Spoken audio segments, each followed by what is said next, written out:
Hello everyone, welcome to the study concept. Computer GK की इस series में आपका बहुत बहुत स्वागत है, जो कि है कंप्यूटर जीके का ये 9वां पार्ट, जो कि Madhya Pradesh, MPPSC, RBI, bank PO, Vyapam exams और यूपीएससी और जितने भी सिविल सर्विसेज के पेपर होते हैं उन सभी के लिए कंप्यूटर जीके बहुत ही ज़्यादा इंपॉर्टेंट पार्ट है। इसमें से 4 या 5 क्वेश्चंस इन सभी एग्जाम्स में पूछे जाते हैं, तो ये सीरीज आपके लिए बहुत ही अच्छी साबित होने वाली है। इस सीरीज को लगातार देखें और इस सीरीज का ये 9वां भाग है। इससे पहले मैं लगातार 8 वीडियो ला चुका हूं, जिसमें कि मैं हर वीडियो में 25 क्वेश्चंस कवर कर रहा हूं। तो आप वीडियो को अंत तक देखें और वीडियो अगर आपको अच्छा लगे तो वीडियो को आप लाइक और शेयर भी करें, जिससे कि आपके अन्य जो परीक्षार्थी हैं, जो अन्य विद्यार्थी स्टूडेंट्स हैं, वो भी इस वीडियो को देख पाएं और साथ में कंप्यूटर जीके से अपना ज्ञान बढ़ा पाएं। और लगातार देखने के लिए मेरे स्टडी कॉन्सेप्ट चैनल को सब्सक्राइब कर लें ऑल नोटिफिकेशन के साथ में, जिससे कि आपको कंप्यूटर जीके की पूरी सीरीज लगातार मिल पाएगी और सभी वीडियोस के नोटिफिकेशन आपको मिल पाएंगे। तो चलिए शुरू करते हैं 9वां भाग, जिसमें कि मैंने अगले 25 क्वेश्चंस कवर किए हैं और बहुत ही ज़्यादा इंपॉर्टेंट क्वेश्चंस हैं, क्योंकि इसमें से ये सभी क्वेश्चंस में से कोई ना कोई क्वेश्चन एग्जाम में जरूर आता है। तो चलिए शुरू करता हूं 9वां भाग कंप्यूटर जीके का। ये आ गया पहला क्वेश्चन आपके सामने। इलेक्ट्रॉनिक कॉमर्स के क्रेडिट कार्ड से संबंधित जो कारोबार है उसका नाम क्या है? ऑप्शन आपके सामने है।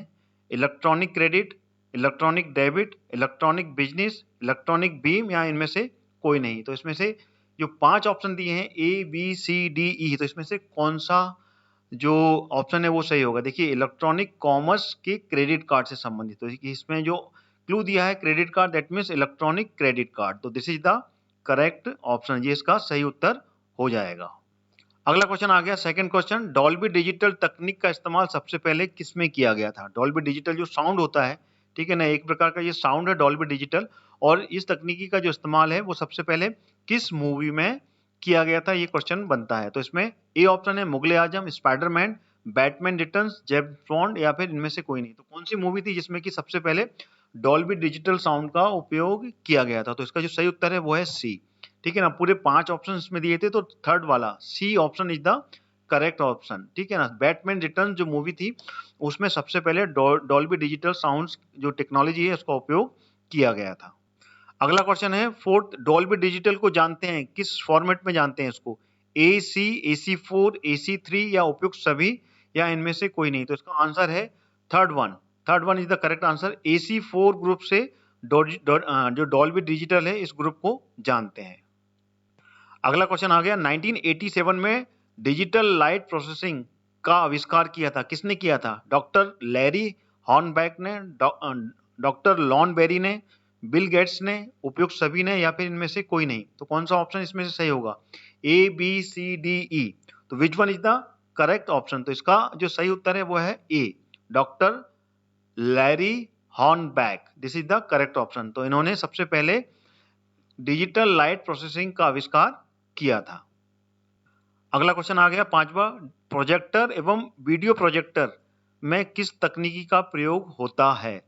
DLP, CLP, GLP, उपयुक्त सभी या इनमें से कोई नहीं। तो which one is the correct option, ये आपको बताना है। तो इसका सही आंसर है DLP। DLP is the correct option. अगला क्वेश्चन आ गया, कीबोर्ड में कुल कितनी फंक्शंस की होती हैं? जो फंक्शंस की होती हैं वो कितनी होती हैं कीबोर्ड के अंदर में? बताइए, 10, 12, 100, 1 या इनमें से कोई नहीं। तो which one is the correct option? A B C D E, तो इसमें से सही उत्तर है 12।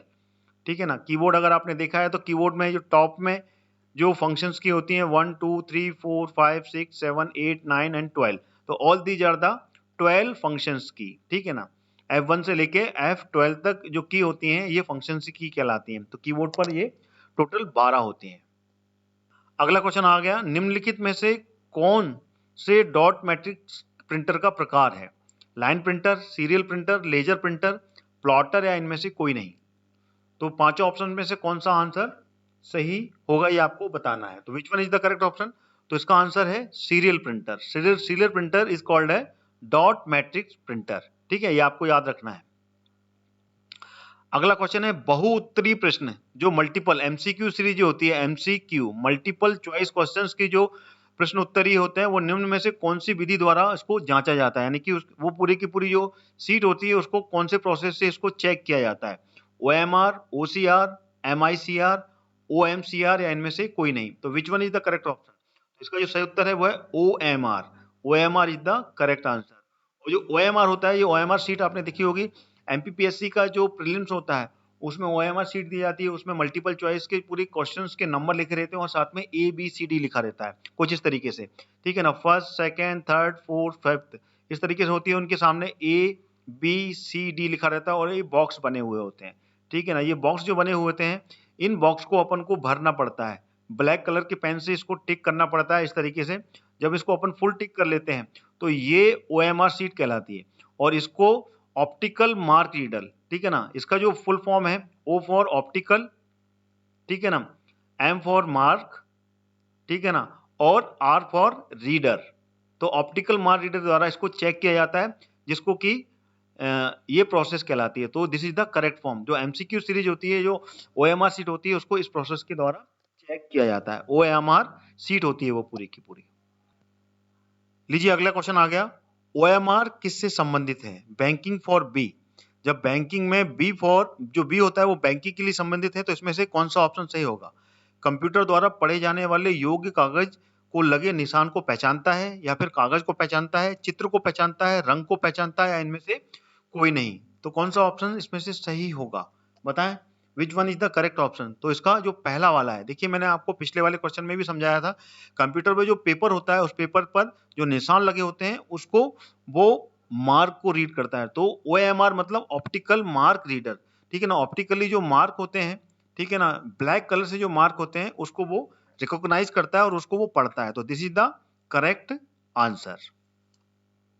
लीजिए अगला क्वेश्चन आ गया, पॉइंटिंग डिवाइस किसे कहते हैं? जॉयस्टिक, माउस, कंट्रोल डिवाइस, या फिर रेट, या इसमें से कोई नहीं? तो कौन सा आंसर इसमें से सही होगा, बताइए? पॉइंटिंग डिवाइस कौन सी कहलाती है? तो इसमें से जो माउस है, mouse is called a pointing device. Mouse, क्योंकि ये जो ऑप्शन दिए हैं इनमें से सिर्फ माउस ही है जो कि एक पॉइंटिंग डिवाइस को यहाँ पर शो करता है। बाकी के जैसे कि जो लाइट पेन होता है, ठीक है ना, light pen, this is also called है पॉइंटिंग डिवाइस, जिससे मैं अभी आपको सामने लिख रहा हूं, this is called the light pen. और जो माउस होता है उसमें भी जो एरो मार्क होता है, आपने देखा होगा एरो मार्क होता है, तो वो भी एक पॉइंटिंग डिवाइस होता है जिससे कि अपन किसी भी पॉइंट्स को, किसी भी आइकन को क्लिक करके ओपन कर सकते हैं। तो all both are the pointing device, ठीक है ना। तो this is the correct answer. आगे जाने से पहले मैं आपको बताना चाहता हूं अनअकैडमी के बारे में। अनअकैडमी आपके लिए लाया है एक फ्री प्लान, जिसमें कि आपको MP के टॉप एजुकेटर से पढ़ने का सुनहरा मौका मिलेगा। इसी के साथ आपको मिलेगा 500 से ज्यादा free live classes, doubt clearing के साथ में 20,000 से ज्यादा free questions, free mock test, और उन सभी के एनालिसिस के साथ में आपको और भी बहुत कुछ अनअकैडमी देगा। फ्री प्लान एक्सेस करने के लिए आज ही आप डाउनलोड करें अनअकैडमी का ऐप और यूज करें मेरा रेफरल कोड हरदयाल कुशवाहा, जो कि कैपिटल लेटर में रहेगा। उसको जैसे ही डालते ही और उसके बाद में आप अनलॉक बटन को ऐसे ही क्लिक करेंगे, फ्री प्लान अनलॉक हो जाएगा। क्या आप MPPSC प्रीलिम्स क्लियर करना चाहते हैं? तो अनअकैडमी पर फ्री 150 घंटे का रिवीजन कैंप ज्वाइन करें। MPPSC ब्रह्मास्त्र, जो कि MPGK और करंट अफेयर्स के लिए बनाया गया है। यह रिवीजन कैंप 10 जनवरी से लेकर 12 जनवरी तक रहेगा, जिसमें हर रोज 50 फ्री लाइव क्लासेस द्वारा आपकी करंट अफेयर्स और MPGK की तैयारी कराई जाएगी। बस आप अभी डाउनलोड करें अनअकैडमी का ऐप और अभी इसे ज्वाइन करें बिल्कुल फ्री में। इसके लिंक मैंने इस वीडियो के डिस्क्रिप्शन बॉक्स में डाल दिए हैं। क्या आप अपनी तैयारी को मजबूत करने के लिए मॉक टेस्ट ढूंढ रहे हैं? तो अनअकैडमी आपके लिए लाया है MPPSC prelims free full length test, जिसमें आपको मिलेंगे 4 लाइव मॉक टेस्ट और एक्सेस मिलेगा आपको 20+ फुल लेंथ मॉक टेस्ट का, जो कि पिछले महीने ही लाइव हुए हैं। और यही नहीं, लाइव मॉक टेस्ट में टॉप 3 रैंकर्स को मिलेगा अनअकैडमी का 1 मंथ का फ्री सब्सक्रिप्शन प्लान। तो आज ही अपनी जीत की तैयारी दर्ज करें अनअकैडमी के साथ। आइए अब जान लेते हैं अनअकैडमी के प्लस बैचेस के बारे में, जो आपकी हर जरूरत के हिसाब से परफेक्ट हैं। जी हाँ, अब अनअकैडमी के साथ आप अपने प्रिपरेशन के अनुसार बैचेस ज्वाइन कर सकते हैं। आप अपनी MPPSC प्रीलिम्स 2020 की सिलेक्शन को पक्की कर सकते हैं। ये सारे बैचेस बहुत जल्दी शुरू होने वाले हैं और आप अपनी प्रिपरेशंस में जहाँ पर भी हैं वहाँ से आप अपनी बहुत सी मदद करने वाले हैं। तो आइए जानते हैं इन सभी कोर्सेज के बारे में। जो भी प्रीलिम्स 2020 क्लियर करना चाहते हैं ध्यान से सुने। आप भी तैयारी में, समय आ गया है कि ultimate 60 days course with MCQ practice. अगला है थ्योरी लाइव रिवीजन दिन में और subject wise live MCQ series जो कि प्रैक्टिस रात में होगी। और फिर मध्य प्रदेश के टॉप एजुकेटर्स के द्वारा live courses of PDF notes के साथ में 20 से ज्यादा full length test paper with live test paper on every weekend. यह स्टार्ट हो रहा है 14 जनवरी से, तो आज ही जाकर इनरोल करें और अपनी तैयारी पक्की करें। क्या आपका थ्योरी रिवीजन हो गया है और आपको सब्जेक्ट वाइज एमसीक्यू का रिवीजन चाहिए? तो आपके लिए अनअकैडमी लेकर आया है 60 days revision batch course through subject wise MCQ series. इसमें सब्जेक्ट वाइज आपको एमसीक्यू रिवीजन होगा और साथ में हर क्लास के बाद में नोट्स मिलेंगे। यह स्टार्ट हो रहा है 14 जनवरी से। बिल्कुल भी देरी ना करें और ज्वाइन करें इस कोर्स को। लिंक मैंने वीडियो के डिस्क्रिप्शन बॉक्स में डाल दिया है।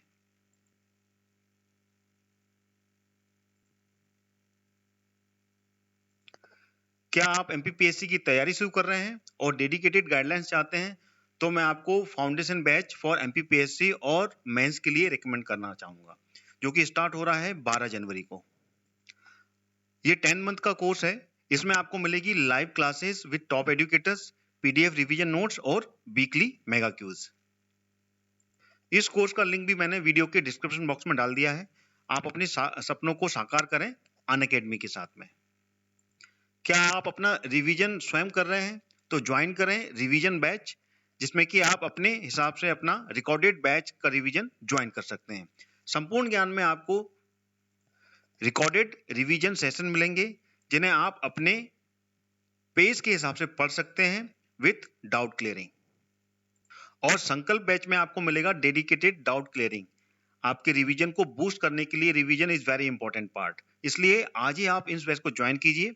और वैसे दोनों ही जो बैचेज हैं वो एक ही सब्सक्रिप्शन वैल्यू में आप पा सकते हैं। एक बार सब्सक्रिप्शन लेकर आपको अनलिमिटेड बैचेज का एक्सेस मिल जाता है। जिन लोगों ने एमपीपीएससी प्रीलिम्स क्लियर कर लिया है उन सभी विद्यार्थियों को मेरी तरफ से बहुत बहुत बधाई। अब आप अपने मेंस की तैयारी में बिल्कुल भी चूक ना करें। आप लोगों को अनअकैडमी लेकर आया है आप सभी के लिए स्वप्न पूर्ति बैच, जिसमें आपको 35 दिनों में एमपीपीएससी मेंस की कंप्लीट प्रिपरेशन कराई जाएगी विद डेडिकेटेड आंसर राइटिंग और प्रैक्टिस के साथ में। तो आज ही अपनी सफलता की सीढ़ी को एक और पायदान आगे बढ़ाएं और अनअकैडमी के साथ में जुड़ें। आइए अब जान लेते हैं अनअकैडमी के सब्सक्रिप्शन के बारे में। ठीक है ना, बस आपको क्या करना है, प्लेलिस्ट स्टोर पर जाना है और अनअकैडमी का लर्निंग ऐप मोबाइल पर स्टोर करना है। उसके बाद में एमपीपीएससी और व्यापम सेलेक्ट करने के बाद में प्लस कोर्सेज में जाकर मनचाहे कोर्स को इनरोल करना है। और उसके बाद में जो सब्सक्रिप्शन बॉक्स में जो सब्सक्रिप्शन का बटन दिया हुआ है गेट सब्सक्रिप्शन का, उसको क्लिक करना है। इसके बाद आपको सब्सक्रिप्शन की जो कीमत है उसमें डिस्काउंट पाने के लिए मेरा रेफरल कोड जो कि कैपिटल लेटर में हरदयाल कुशवाहा आपको दिख रहा है उसको आपको एंटर करना है। रेफरल कोड एंटर करते ही आपको सीधे 10% की जो भी कीमत है उसमें जो फीस है उसमें कम होती हुई नजर आएगी। तो जल्दी ही इन कोर्सेज को देखें और अपने एग्जाम्स की तैयारी के लिए बेस्ट कोर्स चूज करें और मेरा रेफरल कोड इस्तेमाल करते हुए डिस्काउंट के साथ में अनअकैडमी के साथ में पढ़ना चालू करें। तो देर किस बात की है, आज ही अनअकैडमी का लर्निंग ऐप डाउनलोड कीजिए और एमपीपीएससी और व्यापम को क्रैक करने के लिए तैयार हो जाइए। Let's crack it. अगला क्वेश्चन आ गया आपके सामने। आधुनिक डिजिटल कंप्यूटर में किस पद्धति का उपयोग किया जाता है? द्विधारी अंक पद्धति, दशमलव अंक पद्धति, अनुरूप गणना पद्धति, उपयुक्त दोनों या फिर उपयुक्त तीनों, सॉरी ये तीनों या फिर इनमें से कोई नहीं। तो कौन सा आंसर इसमें से सही होगा ये आपको बताना है। तो देखिए जो डिजिटल कंप्यूटर टेक्नोलॉजी है उसमें जो सिस्टम होते हैं वो द्विधारी यानी कि 2 अंकों वाली जो सिस्टम होता है उसको उपयोग किया जाता है, वो होता है 0 and 1। तो this is called the binary system. ठीक है ना, बाइनरी सिस्टम बोलते हैं इसको। और इसका ही उपयोग कंप्यूटर की डिजिटल जो टेक्नोलॉजी है उसमें उपयोग होता है, ठीक है ना। 0 एंड 1 में ही this is called the machine level language, ठीक है ना। इसको बोलते हैं मशीन लेवल लैंग्वेज, बोलते हैं बाइनरी लैंग्वेज। तो उसमें ही इसका उपयोग किया जाता है डिजिटल कंप्यूटर्स में। तो this is the correct answer. अगला क्वेश्चन आ गया 12वां, ये रिपीट हुआ है। देखिए, भारत में विकसित जो परम सुपर कंप्यूटर है, मैंने पिछली एक सीरीज में भी ये क्वेश्चन आपसे पूछा था, जो परम सुपर कंप्यूटर है उसका जो विकास है वो किस संस्था ने किया था। रिवीजन भी आपका बहुत जरूरी है, तो इसमें बताइए आप, CDAC, IIT Kanpur, BARC, IIT Delhi, या इनमें से कोई नहीं। तो which one is the correct options, बताइए। परम कंप्यूटर किसने विकसित किया था भारत में, वो किया था ए सीडैक ने। ये क्वेश्चंस बार बार पूछे जाते हैं, इसलिए बार बार इसका रिपीट होना भी आवश्यक है, जिससे कि आपका रिवीजन हो सके। तो सीडैक ने ही परम सुपर कंप्यूटर का विकास किया था। अगला क्वेश्चन आ गया, एकीकृत परिपथ आईसी इंटीग्रेटेड जो चिप होती है उसके आविष्कार किस पीढ़ी में जन्म हुआ था, बताइए। First generation, second generation, third generation, fourth generation, या इनमें से कोई नहीं, बताइए।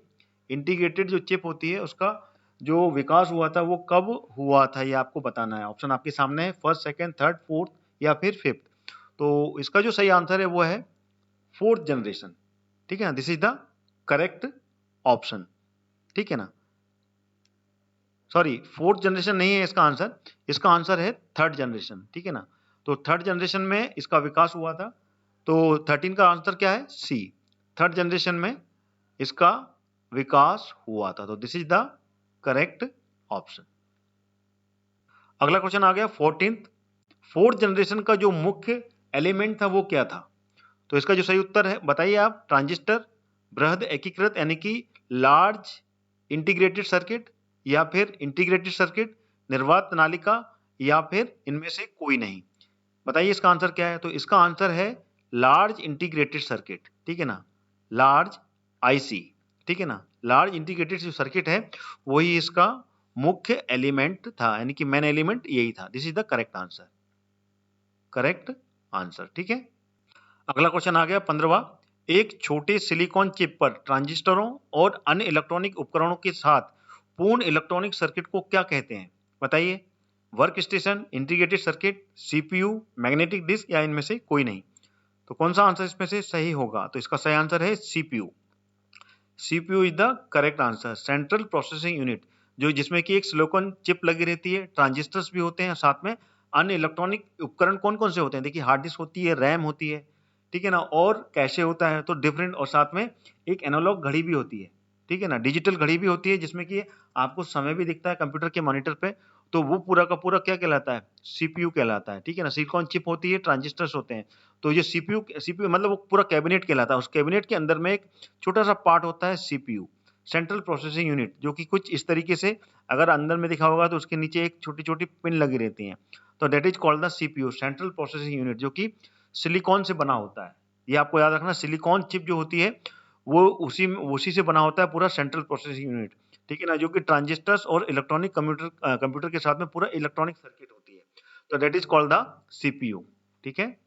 अगला क्वेश्चन आ गया, कौन सा डिवाइस, उपकरण, जो कि हाथ से पकड़कर या हैंडलेट ऑपरेटिंग जो प्रणाली का इस्तेमाल करता है, बताइए। पीडीए, या फिर व्यक्तित्व कंप्यूटर, लैपटॉप, मेन फ्रेम, या इनमें से कोई नहीं। टेक्निकल क्वेश्चन है, इसमें जो सही उत्तर है वो है PDA. This is the correct option. अगला क्वेश्चन आ गया, कौन सा पार्ट कंप्यूटर का ब्रेन कहलाता है, सीपीयू, मॉनिटर, रैम, रोम, या इनमें से कोई नहीं, बताइए। सिंपल क्वेश्चन है, easily you can answer it. तो इसका आंसर है CPU, central processing unit computer का ब्रेन कहलाता है, और यही पूरा का पूरा कैलकुलेशन होता है, क्योंकि इसमें सीयू प्लस एएलयू और प्लस जो मेमोरी होती है रैम, ठीक है ना, इनको मिलाकर ये पूरा का पूरा सीपीयू बनता है, ठीक है ना। सीयू, एयू, एयू मतलब अर्थमेटिक लॉजिकल यूनिट, तो ये पूरा का पूरा कैलकुलेशन कहलाता है, और यही कंप्यूटर का ब्रेन कहलाता है। तो this is the correct answer. अगला क्वेश्चन आ गया 18वां क्वेश्चन है, विनिर्माण के रिकॉर्ड का समय रिकॉर्ड किया गया डिस्क का जो कंटेंट है, जिसे यूजर चेंज और इरेज नहीं कर सकता, क्या कहलाता है, ठीक है ना। जब किसी चीज को डेवलप करते हैं, डेवलप करते समय जो डिस्क और कंटेंट में रिकॉर्ड किया जाता है उसको यूजर चेंज और इरेज नहीं कर सकता, वो क्या कहलाता है, केवल मेमोरी, केवल राइट, केवल रीड, या फिर केवल रन, स्टार्ट या फिर इनमें से कोई नहीं। तो बताइए इसका आंसर क्या है? इसका आंसर है केवल रीड। उसको वो रीड कर सकता है, ठीक है ना। यानी कि कंप्यूटर में कोई भी डेवलपमेंट होता है उस समय जो रिकॉर्ड होता है डिस्क पर और कंटेंट को जो रीड करता है उसको यूजर ना चेंज कर सकता है ना ही उसको इरेज कर सकता है। तो that is called the only read. केवल रीड कर सकता है यानी कि ROM, ठीक है ना। ओनली रीड किया जाता है तो रीड ओनली मेमोरी होता है वो उसको रीड करता है। तो this is the correct option, ठीक है ना। इसको आपको याद ऐसे ही करना है। अगला क्वेश्चन आ गया 19वां। हेल्प मेनू किस बटन में अवेलेबल होता है? स्टार्ट, वो एंड स्टार्ट में होता है या फिर टर्न ऑफ में या फिर रीस्टार्ट में होता है या फिर ई, इनमें से कोई नहीं। तो कौन सा आंसर इसका सही होगा? तो इसका आंसर है B, start. This is the correct option. जो स्टार्ट होता है उसमें हेल्प मेनू होता है, ठीक है ना। This is the correct answer. अगला क्वेश्चन, आप अपनी पर्सनल फाइल और फोल्डर में रखते हैं, क्या रखते हैं उसमें? ठीक है ना। My folder, my document, my files, my text या फिर इनमें से कोई नहीं। तो 20 का आंसर कौन सा होगा बताइए? अपने पर्सनल फोल्डर में आप क्या रखते हैं? डॉक्यूमेंट रखते हैं ना, तो माई डॉक्यूमेंट, ठीक है ना। माई डॉक्यूमेंट का जो फोल्डर होता है उसमें सारे के सारे आपके डॉक्यूमेंट्स स्टोर होते हैं। तो this is the correct answer. अगला क्वेश्चन है 21वां। एक सेंट्रल कंप्यूटर है जो बहुत से पीसी, वर्क स्टेशन और अन्य कंप्यूटर के लिए डेटा और प्रोग्राम को कलेक्शन करके उसको होल्ड करता है, वो क्या कहलाता है? Super computer, mini computer, laptop, server या फिर इनमें से कोई नहीं। बताइए ऐसा कौन सा कंप्यूटर होता है जो कि सभी पीसीस का और वर्क स्टेशन और कंप्यूटर के डेटा को हैंडल करता है? तो वो कहलाता है सर्वर, ठीक है ना। एक सर्वर होता है जिससे कि सारे अन्य कंप्यूटर्स, पीसी, वर्क स्टेशन और अन्य कंप्यूटर कनेक्ट होते हैं। तो सारी इंफॉर्मेशन जो भी होती है वो सर्वर में जाके स्टोर होती है। तो that is called the server. तो ये इसका सही उत्तर होगा। अगला क्वेश्चन आ गया, मैसेज और बारकोड के बीच में मैपिंग को कहते हैं, क्या कहते हैं? सिंबल, सिंबोलॉजिक, बेस, बार्स या इनमें से कोई नहीं। जो मैसेज होता है और बारकोड के बीच में जो मैपिंग की जाती है उसको क्या कहते हैं, ये क्वेश्चन है। तो इसका आंसर बताइए कौन सा होगा? ABCD या फिर ई। तो which one is the correct? तो इसका आंसर है सिंबोलॉजिक, ठीक है ना। सिंबोलॉजिक इज द करेक्ट आंसर। इन दोनों के बीच में जो मैपिंग करता है मैसेज और बारकोड के बीच में, वो सिंबोलॉजिक होती है। सिंबल क्या होता है? ठीक है ना, एक प्रकार का एक बारकोड होता है, उसके बीच में जो मैपिंग का कार्य करता है वो सिंबल करता है, ये सिंबल। तो एक स्कैनर, एक मशीन होती है, उस मशीन के द्वारा इस पूरे सिंबल को स्कैन किया जाता है। तो that is the connectivity of the message and barcode, ठीक है ना। तो वो मैसेजिंग के बीच में एक सिंबल जो होता है वो कनेक्ट करता है। तो this is the correct answer. अगला क्वेश्चन, पहला बारकोड किस सन में डेवलप किया गया था, विकसित किया गया था? 1948, 1958, 1968, 1978 या इनमें से कोई नहीं। तो which one is the correct option? ABCDE। तो कौन सा है इसमें से सही आंसर? तो इसका सही आंसर है 1948। This is the correct answer. 1948 में जो पहला बारकोड है उसको डेवलप किया गया था। अगला क्वेश्चन है, डिश टीवी, टाटा स्काई और बिग टीवी आदि ये किस प्रकार की सेवा देते हैं? मूवी देखने की, सैटेलाइट ब्रॉडकास्टिंग सेवा, DTH या फिर इनमें से कोई नहीं। बताइए क्या है इसका आंसर? इसका आंसर है सैटेलाइट ब्रॉडकास्टिंग सेवा, ठीक है ना। सैटेलाइट के थ्रू ये पूरी की पूरी ब्रॉडकास्टिंग होती है जिससे कि आप मूवीज वगैरह देख पाते हैं, जो भी सीरियल्स हैं या फिर कोई भी न्यूज वगैरह जो देखते हैं, जो चैनल्स आते हैं, वो सैटेलाइट ब्रॉडकास्टिंग सेवा होती है। यानी कि जो एक छतरी होती है, ठीक है ना, उस छतरी से सीधे सीधे सैटेलाइट से कनेक्ट होते हैं और सैटेलाइट के थ्रू ही पूरा का प्रोग्राम का सिग्नल मिलता है और वो आपके टीवी पर देखने को मिलते हैं। तो that is called the satellite broadcasting service, ठीक है ना, DTH, ठीक है ना। तो this is the correct answer. अगला क्वेश्चन है, माइक्रोवेव एंटीना है, क्या है ये? Satellite dish, microwave, FM, Wipro या इनमें से कोई नहीं। Which one is the correct option? तो इसका जो सही उत्तर है वो है सैटेलाइट डिश। जो माइक्रोवेव एंटीना होता है वो सैटेलाइट डिश कहलाती है। आपने देखा होगा सैटेलाइट डिश के थ्रू ही आप पूरा का पूरा सिग्नल मिलते हैं, then you will get the connection and receptions in your TV. तो that is called the satellite dish, जो कि एक माइक्रोवेव एंटीना कहलाता है। तो this is the correct options. तो ये थे पूरे के पूरे 25 क्वेश्चंस जो कि मैंने आपको इस वीडियो में लेके आए। वीडियो कैसा लगा आपको? पसंद आया तो वीडियो को आप लाइक भी करें और साथ में शेयर भी करें, और साथ ही साथ में मेरी कंप्यूटर जीके की स्थिति से जुड़ने के लिए आप मेरे चैनल स्टडी कॉन्सेप्ट को सब्सक्राइब कर लें ऑल नोटिफिकेशन के साथ में, जिससे कि आपको कंप्यूटर जीके के पूरे पार्ट लगातार मिलेंगे, उनका नोटिफिकेशन मिलेगा और आप सारे वीडियो लगातार देख पाएंगे। तो लगातार बने रहिए मेरे चैनल के साथ में, क्योंकि इसके साथ में मैं आपको MP जीके का भी पूरा का पूरा सीरीज लेके आया हूं, तो उसको भी आप पूरा का पूरा मेरे स्टडी कॉन्सेप्ट चैनल के माध्यम से देख सकते हैं। साथ साथ में MP PSC, एमपीपीएससी का भी पूरा का पूरा नए पाठ्यक्रम के अनुसार हर टॉपिक पर मैं वीडियोज लेके आ रहा हूं, तो उसको भी आप देख पाएंगे।